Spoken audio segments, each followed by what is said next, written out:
तो चलिए अब शुरू करते हैं। आज लोकतांत्रिक राजनीति का अध्याय 2 संघवाद, इसका तीसरा पार्ट है ये। इससे पहले 2 पार्ट हम कर चुके हैं और देखते हैं पीछे हमने क्या सीखा है। सत्ता के स्वरूप, एकात्मक और संघीय शासन प्रणाली, विश्व में शासन व्यवस्था, संघीय शासन व्यवस्था कैसी चलती है और इसकी विशेषताएं, भारत में संघीय व्यवस्था, विधायी अधिकारों का बंटवारा, ये देखा। संघीय व्यवस्था भारत में विशेषकर कैसे चलती है इसके बारे में बात की। भाषा नीति के विषय में बात की है। केंद्र राज्य संबंध और गठबंधन सरकार कैसे चलती है इसके विषय में बात की है।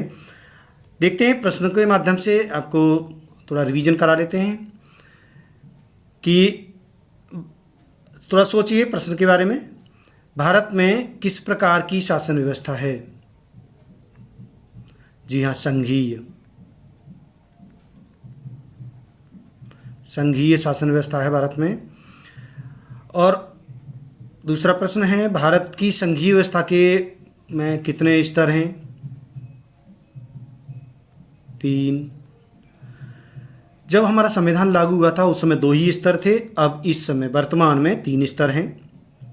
केंद्र सरकार, राज्य सरकार और स्थानीय स्वशासन, इसको पंचायती राज कहते हैं। भारत की संघीय व्यवस्था में तीसरा स्तर कौन सा है? पंचायती राज। अभी बात की पंचायती राज या स्थानीय स्वशासन।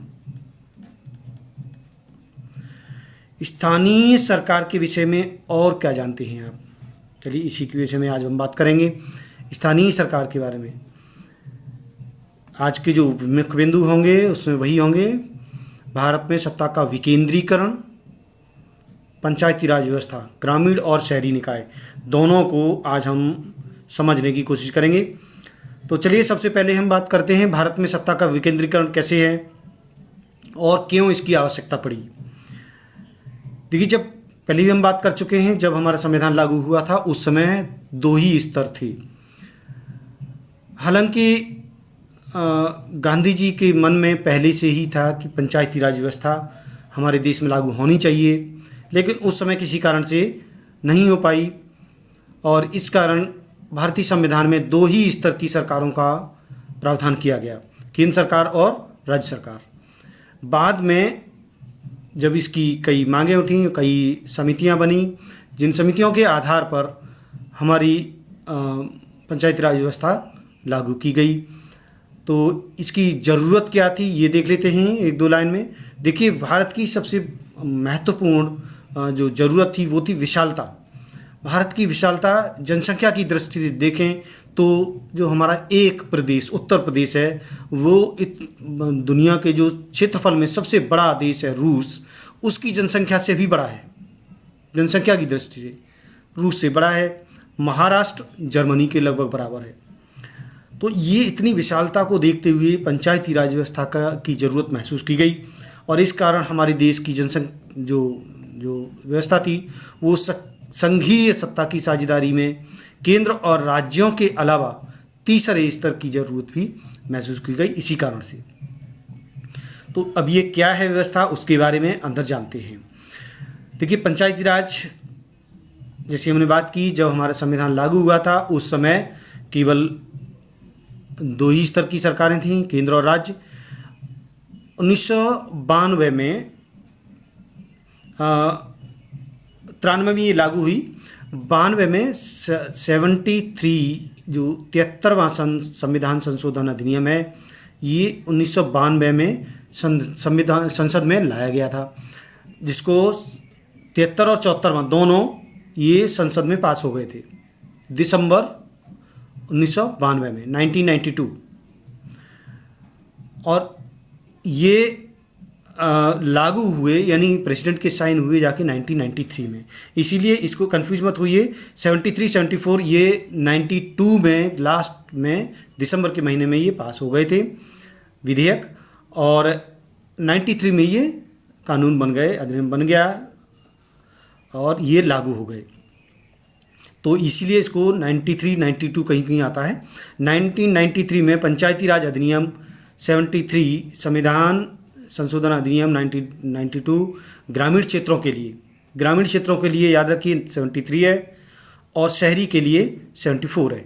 संविधान संशोधन अधिनियम शहरी क्षेत्रों के लिए के द्वारा लोकतांत्रिक व्यवस्था के तीसरे स्तर को अधिक शक्तिशाली और प्रभावी बना गया।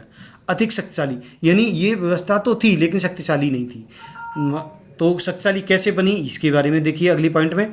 अब स्थानीय स्वशासन को, जो स्थानीय निकाय हैं ग्रामीण और शहरी दोनों के निकाय, नियमित रूप से इनके चुनाव हैं, इनके निकायों के चुनाव हैं वो नियमित रूप से कराना संवैधानिक बाध्यता हो गई। निर्वाचित जो स्वशासी निकाय हैं उनके सदस्य और पदाधिकारियों के पदों में अनुसूचित जातियों, जनजातियों और पिछड़ी जातियों के लिए सीटें आरक्षित हैं। ये इन सबकी विशेषताएं हैं। एक इम्पोर्टेंट अगला पॉइंट है, इसके अंतर्गत कम से कम 1/3 पद महिलाओं के लिए आरक्षित हैं। ये इम्पोर्टेंट पॉइंट है। देखिए 2 स्तर के जो और हैं केंद्र और राज्य, उनमें महिलाओं के लिए आरक्षण अभी तक नहीं हुआ है, लेकिन जो तीसरा स्तर है स्थानीय निकाय हैं उनमें ये महिलाओं के लिए स्थान आरक्षित हैं 1/3 पद। तो ये कंपटीशन में भी आता है, बोर्ड की दृष्टि से भी महत्वपूर्ण है, ये अक्सर पूछा जाता है। तो इसको याद रख लीजिए कि स्थानीय स्वशासन चाहे ग्रामीण हो या शहरी हो, इसमें महिलाओं के लिए 1/3 पद आरक्षित हैं। हर राज्य में पंचायत और नगर पालिका चुनाव कराने के लिए चुनाव आयोग, राज्य चुनाव आयोग नामक स्वतंत्र संस्था का गठन किया गया है। अब एक चीज़ देख लीजिए कि राज्य जो चुनाव आयोग है वो केवल स्थानीय जो निकाय हैं उनका चुनाव कराने के लिए जिम्मेदार है, और केंद्र और राज्य के लिए केंद्रीय जो चुनाव आयोग है वो जिम्मेदार होता है। राज्य सरकारों को अपने राज्य और अधिकारों का कुछ हिस्सा इस स्थानीय स्वशासन जो स्वशासी निकाय हैं उनको देना पड़ता है। सत्ता की भागीदारी की प्रकृति हर राज्य में अलग अलग है। यहाँ एक चीज़ और है, ये अंतिम पॉइंट जो जोड़ा है कि जो भागीदारी है उसके नियम कानून कायदे हैं वो राज्यों के ऊपर छोड़ दिया गया है, क्योंकि हमारे यहाँ फेडरल सिस्टम है तो राज्यों को स्वायत्तता देने के लिए ये चीज़ें की गई हैं। राज्य यहाँ पर स्वायत्त हैं इसके लिए। तो इसी को चलते फेडरल सिस्टम को स्ट्रांग बनाने के लिए पंचायती राज व्यवस्था में भी ये जोड़ दिया गया है कि जो नियम कानून अलग अलग तरह से कुछ नियम कानून कायदे अलग से राज्य बना सकते हैं और लागू कर सकते हैं अपने राज्यों में, ऐसा है। आगे हम बात करेंगे इसके बारे में। अब देखिए हमने एक खाका तैयार किया है जिसमें आप देख सकते हैं पंचायती राज व्यवस्था कैसी है। तो देखिए ग्रामीण और शहरी 2 प्रकार की है। ग्रामीण जो है उसके लिए संविधान संशोधन है, ये याद रख लीजिए। ग्रामीण के लिए संविधान 73वां है और शहरी के लिए 74वां है, और कोई खास फर्क नहीं है। दोनों ये संविधान संशोधन दिसंबर 1992 में संसद द्वारा पारित कर दिए गए थे। लेकिन जो ग्रामीण है वो 24 अप्रैल 1993, 24 अप्रैल 1993, और जो शहरी है वो 1 जून 1993 को कानून बना है। अब ये ग्रामीण में क्षेत्र कौन कौन से, देखिए इन दोनों को 3 स्तरों पर रखा गया है। ग्रामीण में ग्राम पंचायत जो गांव लेवल पर होती है, और कई गांवों को मिला के फिर जो एक क्षेत्र पंचायत होती है, और पूरे ज़िले की जो पंचायत है वो जिला पंचायत कहलाती है। इनके प्रमुख नीचे दिए हुए हैं। ग्राम पंचायत का जो प्रमुख है वो ग्राम प्रधान होगा। क्षेत्र पंचायत का प्रमुख ब्लॉक प्रमुख कहलाता है। जिला पंचायत का प्रमुख जिला पंचायत अध्यक्ष कहलाता है। ऐसे ही शहरों में जो नगर पंचायत है, जो छोटा शहर है उसका जो प्रमुख है वो चेयरमैन कहलाता है। नगर पालिका में भी चेयरमैन कहलाता है, और नगर निगम का जो प्रमुख है वो मेयर कहलाता है। ये संस्था प्रमुख हो गई। आगे हम और डिटेल में बात करेंगे इसमें। ये तो हमने केवल खाका समझा है कि जो पंचायती राज है दो स्तर से है, ग्रामीण और शहरी। ग्रामीण में तीन है और शहरी में भी 3 है। ग्रामीण में ग्राम पंचायत, फिर उसके ऊपर क्षेत्र पंचायत और उसके ऊपर जिला पंचायत है। यहाँ शहरी में अलग अलग है, ये इंडिपेंडेंट बॉडी है, ये ध्यान रखिए। इसके ऊपर को नीचे कोई नहीं है, ये इंडिपेंडेंट बॉडी है। नगर पंचायत अलग है, नगर पालिका अलग है और नगर निगम अलग है। लेकिन यहाँ पर जो ग्राम पंचायत है उसमें विकास ग्राम पंचायत के लेवल पर होगा, क्षेत्र पंचायत के लेवल पर भी गांव में ही विकास होगा और जिला पंचायत भी गांव में ही विकास करेगी। लेकिन ये जो नगर हैं वो अलग अलग बांटे हुए हैं जनसंख्या के आधार पर। आगे इनके बारे में और चर्चा करेंगे। आगे चलते हैं। जो हमारी पंचायत राज व्यवस्था है वो ग्रामीण और शहरी निकाय में अलग अलग है। तो पहले ग्रामीण की बात करेंगे, ग्रामीण निकाय में कैसी व्यवस्था है। देखिए, इसको समझना बहुत ज़रूरी है। ये सबसे छोटी इकाई है गांव। हमारी जो शासन व्यवस्था है उसमें सबसे छोटी इकाई है गांव। ग्राम और जो गांव है उसको बोलते हैं ग्राम सभा। एक गांव की एक ग्राम सभा होती है और इसको ग्राम पंचायत को भी हम दोनों एक साथ समझते हैं। ग्राम सभा और ग्राम पंचायत क्या है?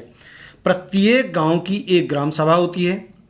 उस गांव के सभी मतदाता, ध्यान रखिए, उस गांव के सभी मतदाता मतलब 18 साल से ऊपर के सभी स्त्री पुरुष, 18 साल से ऊपर के सभी स्त्री पुरुष इस ग्राम सभा के सदस्य होते हैं। तथा ग्राम सभा का जो प्रमुख है वो या जो अध्यक्ष है वो प्रधान या सरपंच ही होता है हर गांव का। प्रत्येक गांव या ग्राम समूह, यहाँ देखिए, या तो एक गांव हो सकता है या कई गांव मिलकर एक ग्राम पंचायत बनाते हैं। ये सरकार तय करती है कि कितने जनसंख्या पर एक ग्राम पंचायत रखनी है। ये सभी राज्य सरकारों का अपना फैसला होता है, केंद्र का इसमें कोई हस्तक्षेप नहीं है। तो प्रत्येक गांव या ग्राम समूह में एक ग्राम पंचायत होती है। तो अब यहाँ देख लीजिए ग्राम पंचायत और ग्राम सभा में क्या फ़र्क है। एक गांव ग्राम पंचायत है, उसके अंदर कई गांव हो सकते हैं और प्रत्येक गांव की अलग ग्राम सभा होती है। और गांव सभा, जो ग्राम सभा है उसके सदस्य उसके मतदाता होते हैं। लेकिन ग्राम पंचायत के सदस्य चुने जाते हैं। देखिए, आगे बात करते हैं। ग्राम सभा के सदस्य, ये ध्यान रखिए, ग्राम सभा के सदस्य सार्वभौमिक वयस्क मतदान प्रणाली। सार्वभौमिक मतलब सभी, वयस्क मतलब 18 साल से ऊपर के जो मतदाता हैं, सभी मतदाता, वो इस प्रणाली को कहते हैं सभी स्त्री पुरुष कोई भी हो 18 साल के ऊपर हो के अनुसार ग्राम पंचायत का चुनाव करते हैं। ग्राम पंचायत में कौन आएगा ये भी बात करते हैं। ग्राम पंचायत के अंतर्गत आने वाले सभी गांवों को कम से कम 9, ये संख्या याद रखिए, कम से कम 9 और अधिक से अधिक 15 इतने भागों में बांट दिया जाता है। और ये इसके भाग को वार्ड कहते हैं। 15 वार्डों में जनसंख्या के आधार पर, जो ग्राम पंचायत की जितनी जनसंख्या उसके आधार पर लगभग बराबर भागों में बांट दिया जाता है। प्रत्येक वार्ड से एक सदस्य चुना जाता है। देखिए, प्रत्येक वार्ड से एक सदस्य चुना जाता है जिसे पंचायत सदस्य कहते हैं। ये सदस्य है ग्राम पंचायत का सदस्य। देखिए अंतर, ग्राम पंचायत का सदस्य सभी ग्राम सभा के जो वार्ड में बांटा गया है सभी ग्राम पंचायत के सभी गांवों को, और उस वार्ड से एक व्यक्ति चुना जाएगा, उसको ग्राम पंचायत का सदस्य कहेंगे। लेकिन ग्राम सभा का सदस्य सभी मतदाता हैं, 18 साल के ऊपर के सभी स्त्री पुरुष मतदाता हैं जो हैं वो ग्राम सभा के सदस्य हैं। लेकिन पंचायत के सदस्य एक वार्ड से एक सदस्य है जो उस वार्ड के मतदाताओं के द्वारा चुना गया है। ग्राम पंचायत के अंतर्गत आने वाले सभी ग्राम सभाओं के सदस्य, देखिए ये इंपॉर्टेंट है, ग्राम पंचायत के अंतर्गत आने वाले सभी ग्राम सभाओं के सदस्य मतलब सभी मतदाता सार्वभौमिक वयस्क मतदान प्रणाली के द्वारा ग्राम प्रधान या सरपंच का चुनाव करते हैं। देखिए यही जो हैं वार्ड के जो लोग हैं वो अपने अपने वार्ड से सदस्य चुनेंगे और पूरे जो ग्राम पंचायत की जितनी भी ग्राम सभाएं हैं सभी ग्राम सभाओं के सभी सदस्य ग्राम पंचायत के जो प्रधान है, मुखिया है, जो ग्राम प्रधान कहलाएगा या सरपंच, अलग अलग राज्यों में अलग अलग नाम हैं। हमारे उत्तर प्रदेश में ग्राम प्रधान कहते हैं। तो ग्राम प्रधान का चुनाव करेंगे, सभी सदस्य करेंगे। तो ग्राम प्रधान का जो चुनाव है सीधे जनता के द्वारा किया जाता है, ये ध्यान रखिए।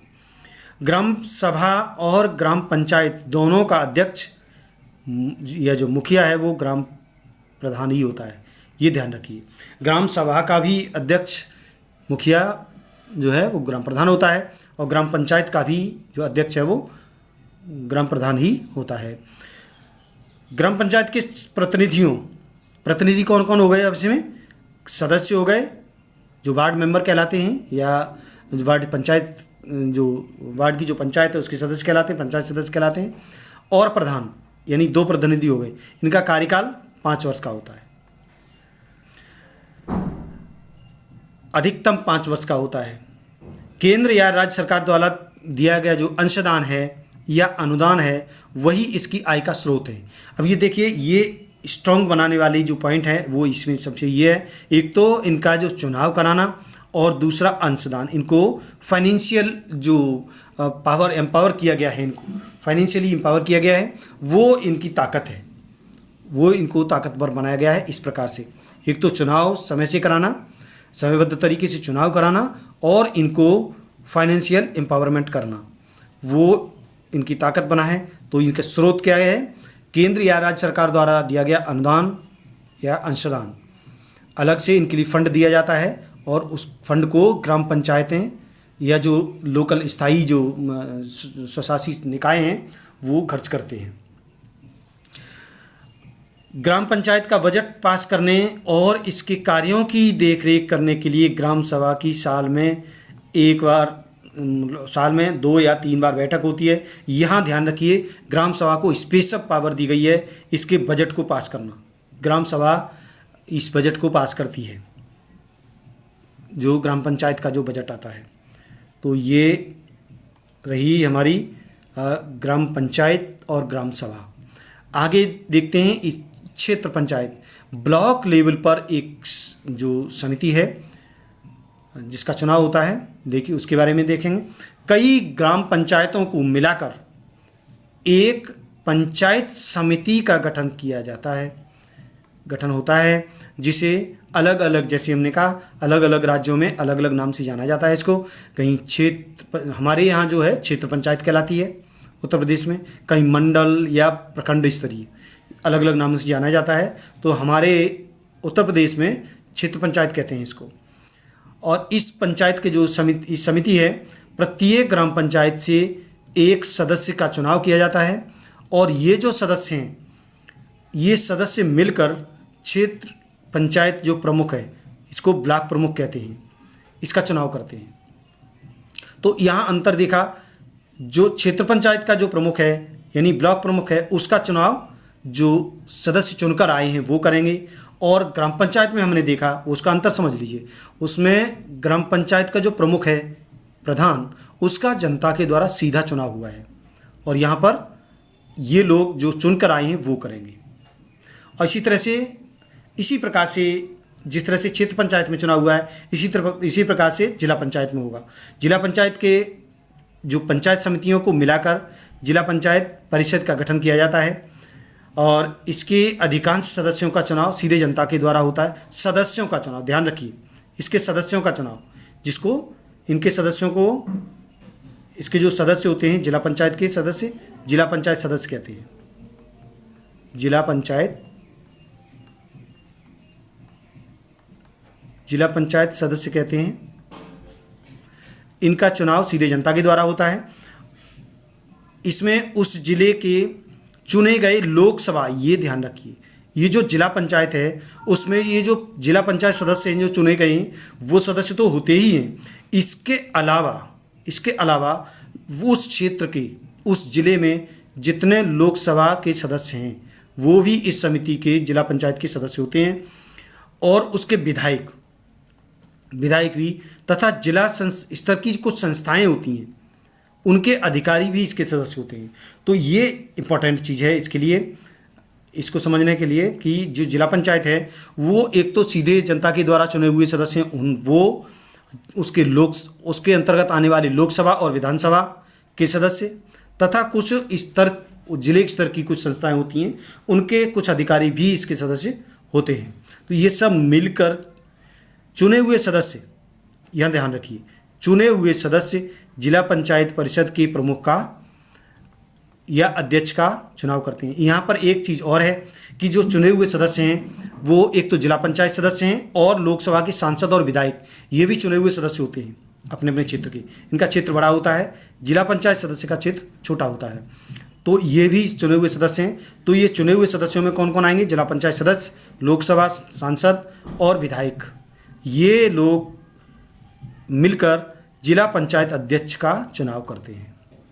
तो इस तरह से 3 स्तर की ग्रामीण स्तर की जो हमारी स्थानीय निकाय हैं, ग्राम पंचायत, क्षेत्र पंचायत और जिला पंचायत, इस प्रकार से इनके चुनाव होता है, गठन होता है और ये इस प्रकार आगे काम करती हैं। आगे हम बात करते हैं शहरी संस्थाओं के बारे में। शहरी संस्थाएं जो हैं वो भी 3 प्रकार की हैं, हमने पहले देखा है। छोटे नगर हैं उनको नगर पंचायत कहते हैं, जो बड़े हैं नगर पालिका और उससे बड़े नगर निगम। इसके बारे में और थोड़ा सा बारीकी से देख लेते हैं। देखिए यहाँ भी सबसे पहले तो इनका गठन देख लेते हैं। शहरी निकायों, नगर पंचायत हो, नगर पालिका हो या नगर निगम, इनके गठन के लिए जो इनके सदस्य हैं, सदस्यों और यहाँ एक अंतर है, इनके सदस्य और संस्था प्रमुख का चुनाव सार्वभौमिक बहस मतदान प्रणाली द्वारा होता है। यानी जिस तरह से हमारी ग्राम पंचायत में जिस तरह से चुनाव हुआ है उसी तरह से इन संस्थाओं में भी चुनाव होता है। यानी इनके सदस्यों का और संस्था प्रमुख का चुनाव सीधे जनता के द्वारा किया जाता है। और इनकी संस्थाएं कैसी हैं देखते हैं। ये आगे हमने दिया है संस्था का नाम, नगर पंचायत, नगर पालिका और नगर निगम। ये जो है आगे जो जनसंख्या दी गई है हमने उत्तर प्रदेश के अलग से दी है, और ये जो केंद्र में जो संविधान था उसके अनुसार तय की गई थी। और ये जो संख्या है जिस तरह से नगरों को बांटा गया है वो हर राज्य में अलग अलग है, ये ध्यान रखिए। हमने ये केंद्र का भी लिया है आंकड़ा और उत्तर प्रदेश का भी लिया है। तो ये अलग से आंकड़ा है।